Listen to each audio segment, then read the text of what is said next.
Sometimes you might think to yourself, I just don't have enough time to exercise. You got 3 seconds a day? I'm pretty sure you got 3 seconds a day, because there's a new study that's out here, and I found this to be incredibly insightful, that literally you do anything. You do anything when it comes to fitness, and it will produce results. This study in particular just really reinforces that. Lifting weights for just 3 seconds. You don't even need to do any more of that, okay? If you want to get a little bit of strength increase in your life, okay, 3 seconds a day may help strengthen your muscles, scientists say. Lifting weights for just 3 seconds, I can't believe this, 3 seconds a day can strengthen muscles, researchers have found. Experts in Australia, they've had a lot of time on their hands, okay? Monitored people who did a different type of bicep curl 5 days a week for a month. They were asked to do just one curl each time.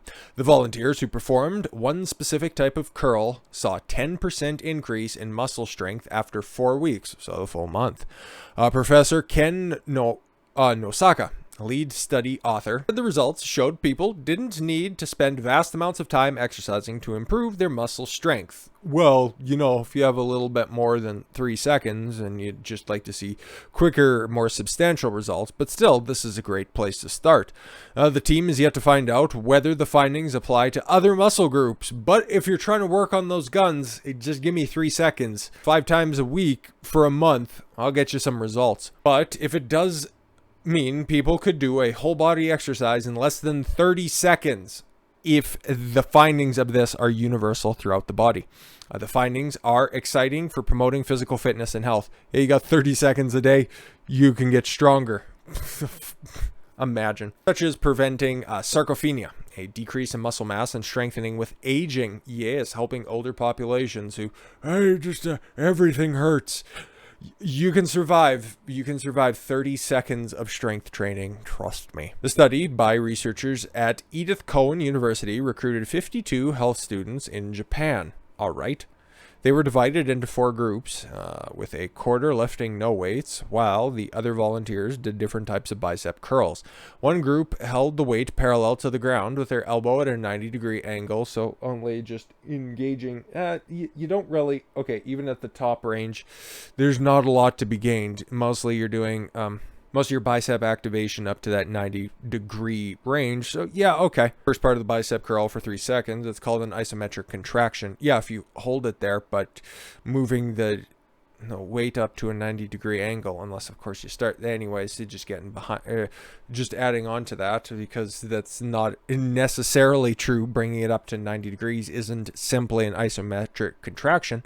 The second group lifted the weight from this stationary position to their chest, which is just using more than their bicep, because if they're moving it towards their chest, okay, if they're moving it to their chests like they're saying here, you're also engaging your anterior deltoids, because you'd have to bring your arm forward. You might be engaging your chest too if you're really throwing it up. But a concentric contraction, no, that's that movement from just, you know, the anatomical position, which I can't quite get in there, but yeah, just having your biceps forward like this, and then just having your palms forward, that's the anatomical position. So moving your bicep all the way up to that 90 degrees is also a concentric action, but that's fine, okay? For the purposes of explanation, that's as far as they need to go. Well, the muscle is shortening during the movement. Yes, contraction, concentric, isometric, holding it in place.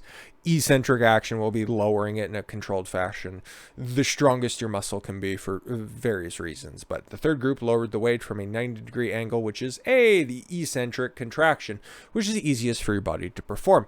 The volunteers did the exercise for 3 seconds per day, 5 days a week for 4 weeks. The researchers measured the arm muscle strength before and after the 4-week period. I would imagine, because they didn't say here, okay, if these people were weightlifters beforehand, if they were exercise enthusiasts or even participated casually in any sort of athletic endeavor, I would have to imagine that these are just rogue amateurs, okay? Base level, brand new to the practice. So you'd have to see if any of their gains start to scale after that, or if they'd have to increase from 3 to 4 seconds of exercise. Researchers measured their arm muscle strength before and after the 4-week period. The results, published published in Scandinavian Journal of Medicine and Sport and Science in Sport, showed that all 3 lifting methods improved muscle strength. Yeah, no doubt. Okay.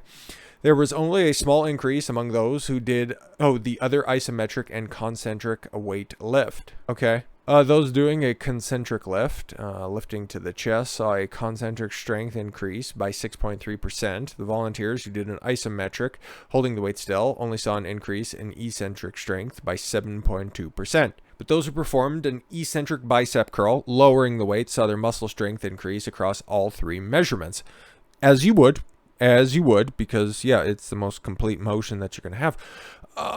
The concentric strength increased by 12.8%, isometric by 10.2%, and the eccentric by 12.2%. Professor Nokasaka, Director of Exercise and Sports Science at the university, said the study's results suggest that a very small amount of exercise stimulus, even 60 seconds in 4 weeks, can increase muscle strength. Would love to know if that scales at all, where what the gains are after 2 months. Okay, but again, you should be increasing the load, either the weight or the amount of time you're exercising. I just found this study to be fascinating to say the least. And you know what? Again, talk about it a lot when it comes to exercise. If you don't think that you have enough time to dedicate to a healthier lifestyle, I don't know what to tell you, man. If you can't carve off, I would normally say when I was out there practicing or doing my personal training practice, if you can't carve out 20 minutes a day, 3 to 4 days a week, I don't know what to tell you. Can't help you. You're just lying to yourself. You need to get your life in order and then come back and see me. But if you can't carve off 60 seconds a month, you stick to that lie, because eventually at the end of the day, you're going to have a lot of rest and relaxation time in that little pine box you find yourself in. But with that said, guys, I thank you all very much for the gift of your time. I've been Don Consuelo. I want you to follow your gut and get after it. Take care, everyone.